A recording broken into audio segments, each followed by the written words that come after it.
Me lo imagino como un chico joven, de hecho bien flaco, medio huesudo, un poco alto, que claro, se mezcla un poco con las imágenes que se tienen de efectivamente de Manuel Rojas, pero es prácticamente así como me lo imagino, como alguien, eh, un niño básicamente. A mí en casi toda la obra, excepto como el Mejor que el vino, me imagino a Manuel Rojas como un niño.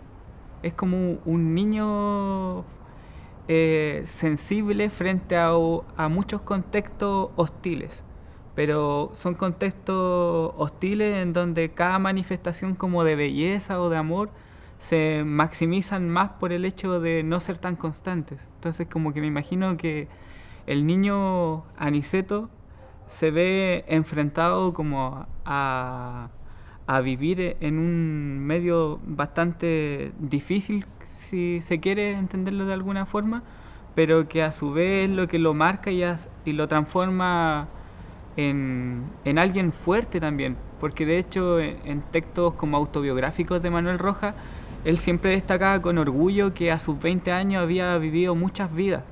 Entonces como que el mismo contexto hostil o lleno de aventuras lo va forjando, y eso también, eso que son experiencias, igual se pueden reflejar en su cuerpo físico, en el hecho de haber comenzado como un niño, Aniceto, y se ve como forzado a ir transformándose en hombre, y en esa transformación de hombre, sus brazos delgados, su cuerpo, yo me lo imagino que se va haciendo fuerte también en cada uno de los oficios que va probando, desde pintor, no sé, desde ladrón, de todas las experiencias que va acumulando hasta que llega a ser tipógrafo incluso. Sí. Pero si habría que definir como a Aniceto, yo me lo imagino siempre como un niño, como un niño sensible en un contexto que desde afuera se podría entender que no está dado para las sensibilidades. Pero quizás desde adentro es todo un mundo con su complejidad, y no es fácil. No creo yo que haya que decir que Aniceto era alguien como un intelectual en un medio de bárbaros. No creo que se dé para eso. Es una necesidad como el comer y amar. El hombre, el ser humano, podrá renunciar a todo menos a comer y amar. Desaparecería, moriría. Comed y amaos.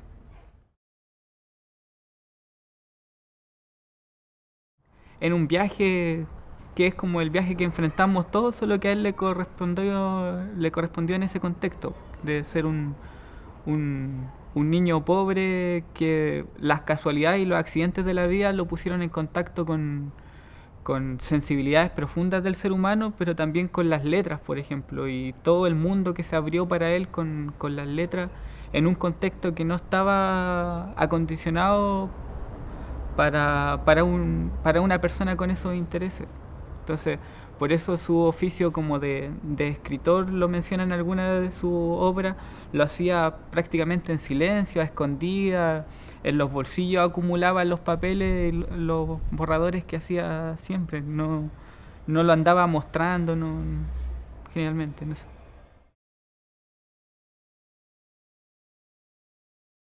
Hay que situar el contexto histórico que se presenta, una sociedad chilena y una sociedad occidental muy regida por los valores de la Iglesia Católica y la estructura como del matrimonio convencional, en donde desde la Iglesia y desde todos sus medios de expresión en ese entonces, la prensa, el parlamento y todo lugar en donde llegaba su influencia, elevaba y creaba una moral que dictaba ciertos patrones de conducta. Pero vino las corrientes socialistas revolucionarias, y entre ellas el anarquismo, a poner en duda todo ese universo de valores que según ellos en ese contexto lo entendieron como una alianza entre los valores de la burguesía y los valores como de la iglesia. Vieron a un solo conjunto opresor como de la clase trabajadora. Y en ese contexto, se puso en duda la mayoría de las ideas defendidas por la Iglesia durante años, desde la existencia de Dios hasta el último detalle, hasta la necesidad, por ejemplo, de bautizar a un niño, hasta la necesidad de un matrimonio, etcétera. Entonces, en todo este conflicto del mundo anarquista con la Iglesia se pone en cuestión todo. Y un punto central es la familia. La familia no se entiende como un espacio como imparcial, sino un campo de disputa entre el anarquismo y la Iglesia y el Estado también. Entonces, en ese campo de disputa se discute desde, por ejemplo, la unión hombre y mujer, que no tenía por qué ser consagrada por la Iglesia y el Estado. Se podía configurar una unión libre, que le llamaban ellos, que tenía que ver más bien con mantener el amor más allá de las convenciones formales. El vínculo que debía existir era la afinidad entre aquella pareja más allá del contrato que establecieron.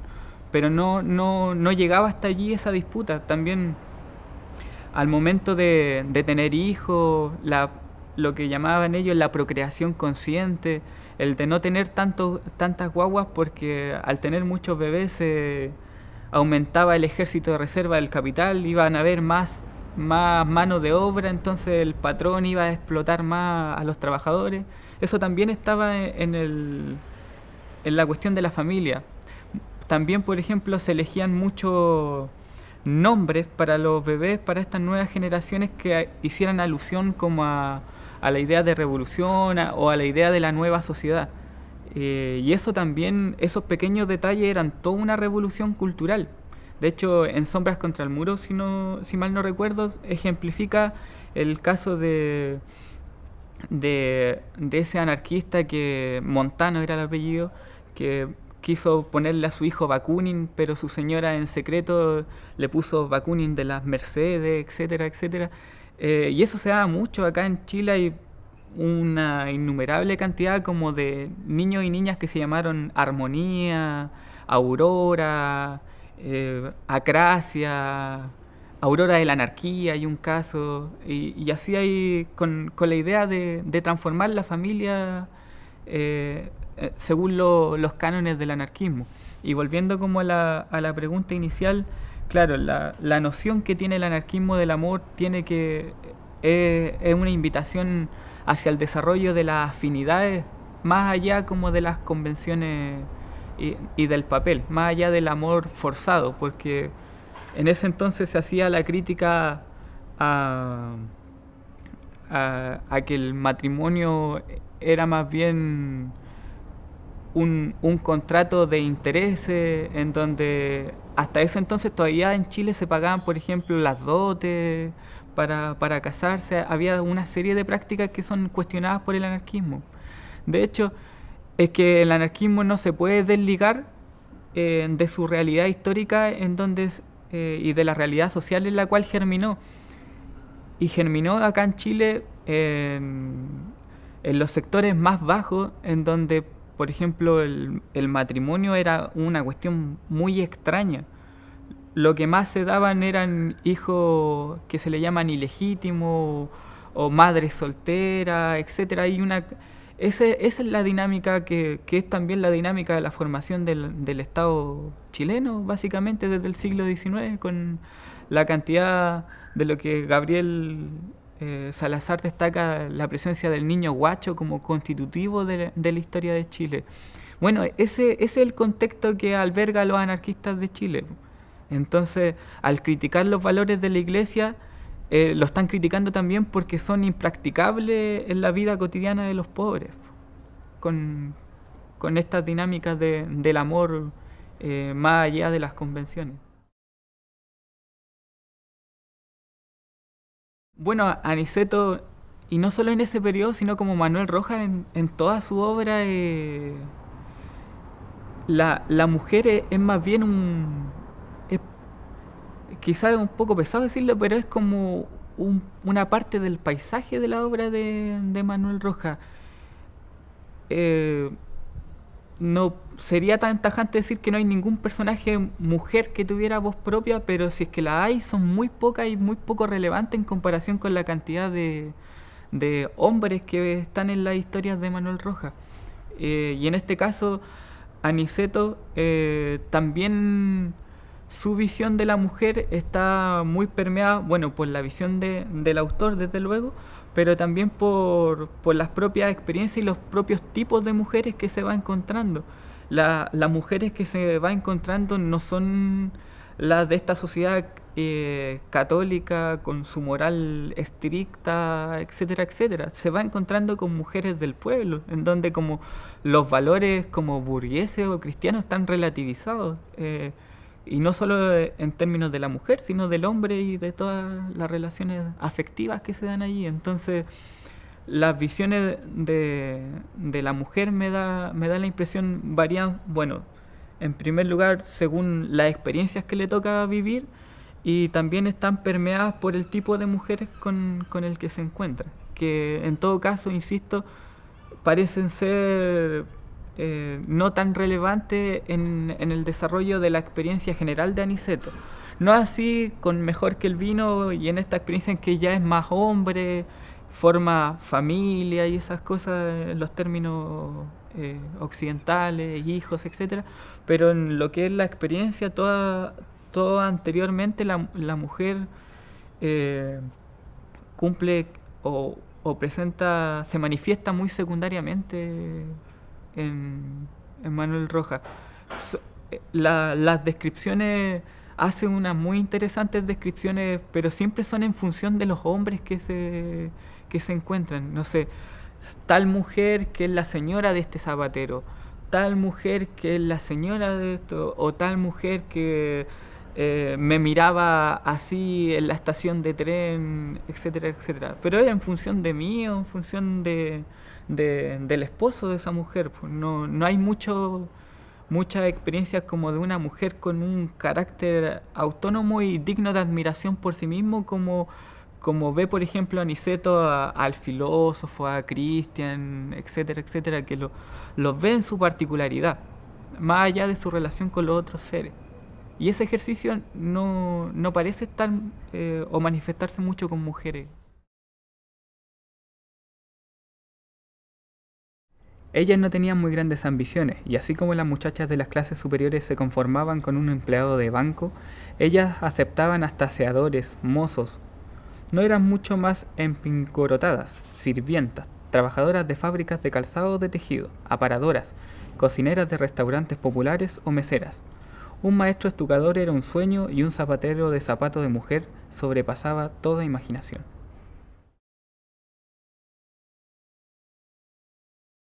No sé si maduración sería la palabra, pero es como el aniceto que llega mejor que el vino es un aniceto desengañado también, que ha vivido el amor, la esperanza, pero también el desengaño. Eh, es un hombre, insisto, con esa idea. Ya no es el niño de las otras novelas. Como esa impresión me da a mí en términos generales. Yo lo conecto la experiencia de Aniceto con la experiencia de la búsqueda y la búsqueda como de construirse a sí mismo como hombre, su experiencia de vida. Y en esa búsqueda se encuentra con elementos que lo hacen pensar un poco más allá. Y esos elementos pueden ser desde los papeles, por ejemplo, como un periódico, una novela que lo abre al mundo de las letras, pero también tiene que ver con las personas que conoce ciertas personas que lo invitan a conocer otros mundos. Eh, allí está el mundo de la, del robo, por ejemplo, pero también está el mundo de la política.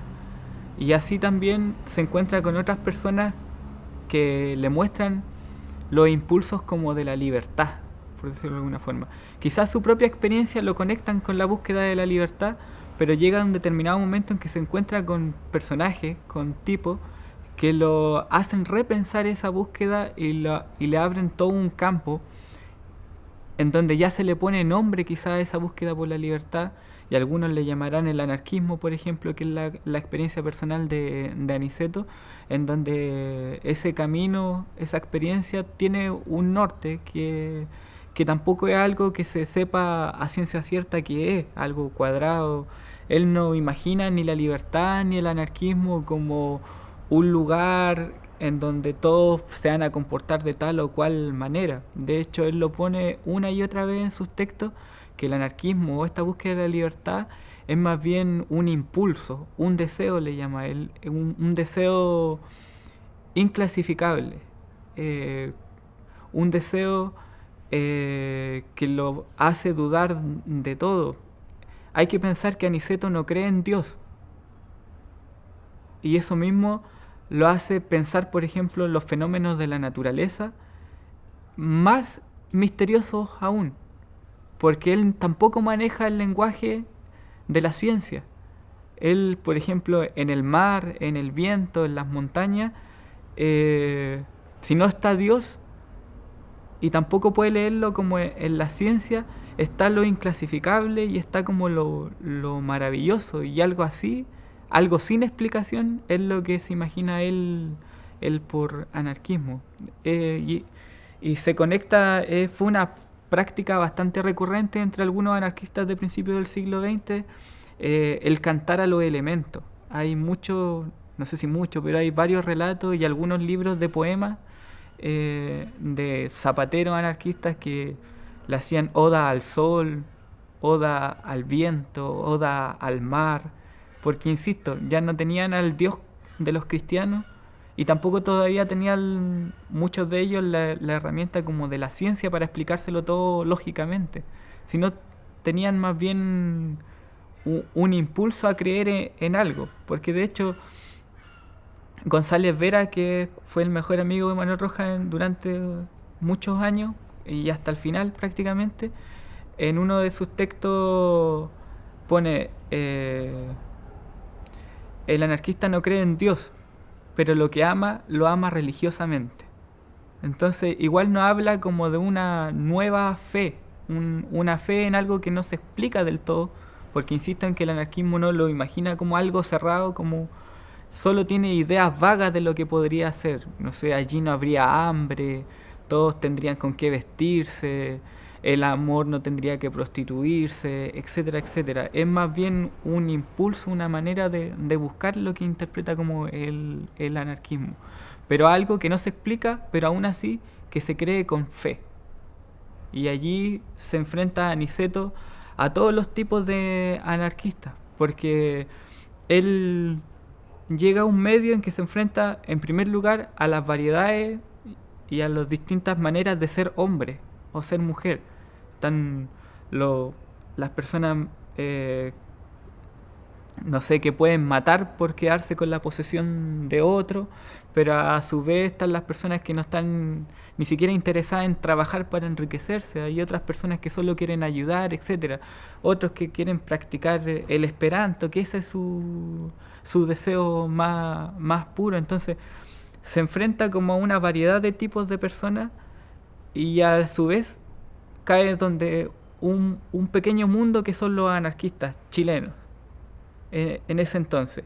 Y ese mundo también tiene una variedad de anarquistas, porque nunca hay un solo tipo de anarquista y el anarquismo no es solo una cosa, hay unas variedades inmensas de tipos, de vertientes, etcétera. Y Aniceto se enfrenta y conoce, no sé, a los que están dados más inclinados a la violencia, pero también conoce a los que están más cómodos con el vegetarianismo, otros que están más inspirados en la oratoria, otros, etcétera, etcétera, con las letras. Entonces como que también eso no es, hay que mezclarlo con su propia noción de anarquismo y su propia noción de la libertad.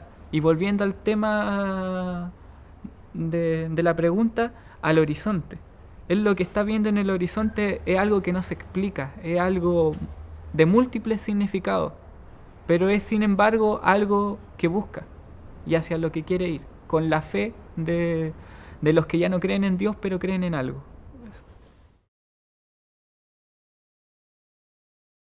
Usualmente se tiende a pensar que la acción directa es un hecho puntual, violento, no sé, el asesinato de una persona, la colocación de una bomba, etcétera, golpear a un policía.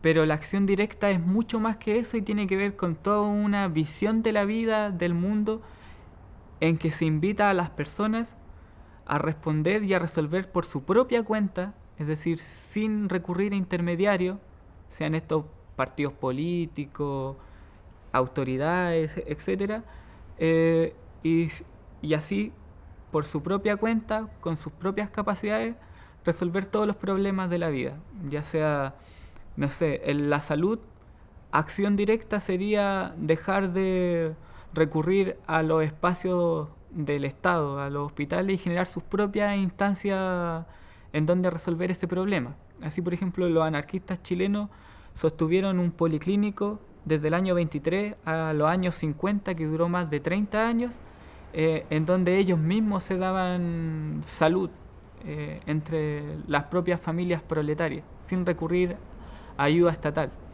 Acción directa en la cultura es no necesitar de las escuelas del Estado o de las instituciones benéficas de la Iglesia Católica, por ejemplo, que existían, sino ellos mismos darse respuesta a esas carencias.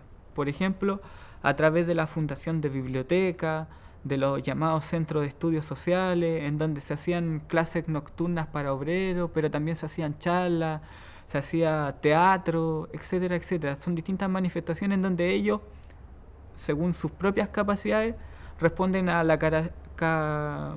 a la, a la falta de servicios culturales, por decirlo de alguna forma. Entonces, redondeando, la acción directa es mucho más que un hecho violento. Tiene que ver con resolver por la propia cuenta todos los problemas que se enfrentan en la vida cotidiana.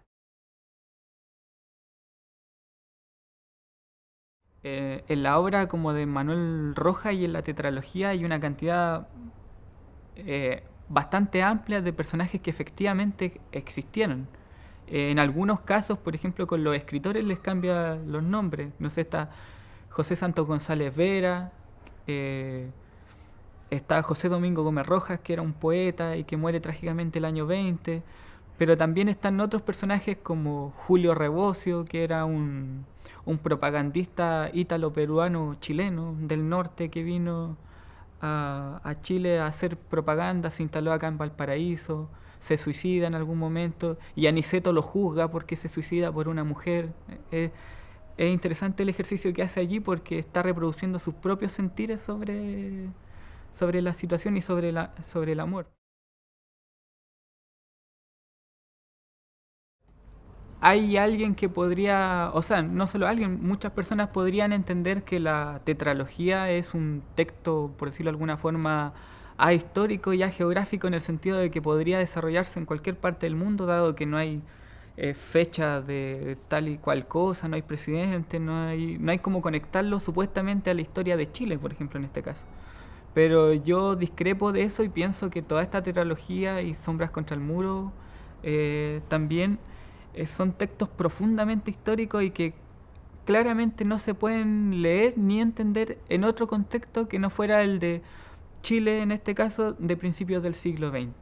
Y esos datos históricos van mucho más allá de que no exista una fecha para indicar tal o cual cosa, sino se ven en todos los detalles, desde los circuitos culturales, los circuitos delictuales, la vida en los conventillos, las prácticas de, no sé, de alfabetización informal, la experiencia de aprendizaje, las experiencias de trabajo, los oficios por los cuales transita Niceto, son todos detalles y son todas experiencias que nos llevan a un tiempo histórico en particular y que no se podrían entender en los años 50, por ejemplo, del siglo XX.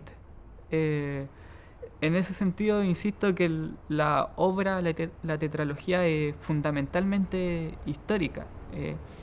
Y no solo por todos estos detalles que te menciono, sino, por ejemplo, los personajes que sabemos que no solo son literarios, sino que son que existieron realmente, eh, ocurren. Y además, incluso hay referencias históricas que no pasan tan explícitas quizás, pero por ejemplo, cuando destruyen los tranvías acá en Valparaíso, esos son hechos históricos que ocurrieron. El año 14 pasó eso y en el año 20 de nuevo. Eh, Cuando al final de La Oscura Vía Radiante reprimen a los obreros de la IWW en Santiago y a los estudiantes y muere el poeta José Domingo Gómez Rojas, que era el mentor cultural de Aniceto y de Manuel Rojas. Eso efectivamente pasó en 1920. Más de 150 sindicalistas libertarios fueron a la cárcel en un proceso judicial originado en un montaje policial. Y eso fue un hecho real. Y se conecta y Manuel Rojas lo pone en la experiencia de Aniceto en toda esta tetralogía. Entonces, por esto y otra cantidad de detalles, la tetralogía me parece un texto fundamentalmente histórico. De hecho, debería enseñarse historia con esta obra, porque usualmente nos enseñan la historia como un desfile de fechas, de datos, de generales, de batallas, etcétera. Pero la historia es lo vivo, lo contradictorio, lo que tiene sangre y hueso, no sé, la alegría, la tristeza, la esperanza. Y eso es lo que se ve en Manuel Rojas y en la experiencia de Aniceto, las luces y las miserias de la vida cotidiana. Y por eso este texto es fundamentalmente histórico.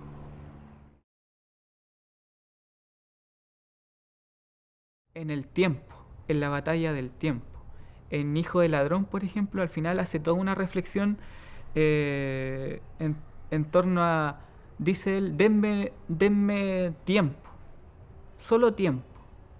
Así, y hace una reflexión porque es precisamente cuando los capitalistas, o sean quien sean los que estén arriba, dominan como a las personas, lo primero que le roban, más allá de su fuerza laboral, que puede ser como, no sé, el estibador con un saco, pero también el escritor al estar obligado a escribir según plazos, lo primero que le roban a estos dos tipos, al trabajador manual y al trabajador intelectual, es el tiempo. Y con el tiempo su vida. Entonces la explotación del hombre por el hombre yo la veo en el caso como de la tetralogía ejemplificada con el tiempo. De hecho, la reivindicación que hace Aniceto y Manuel Rojas con él es el rescate del tiempo, el tiempo libre del capitalismo, el tiempo fuera del capitalismo, el tiempo de los marginales, el tiempo de los que no están asalariados cumpliendo un horario laboral, el tiempo de los que están vagabundeando, el tiempo de la libertad que es el no tiempo. Entonces yo creo que allí es donde está, en donde se rescata como la idea de la explotación del hombre por el hombre, que en clave de Manuel Rojas, a mi entender, lo lee en el robo del tiempo y en la recuperación del tiempo.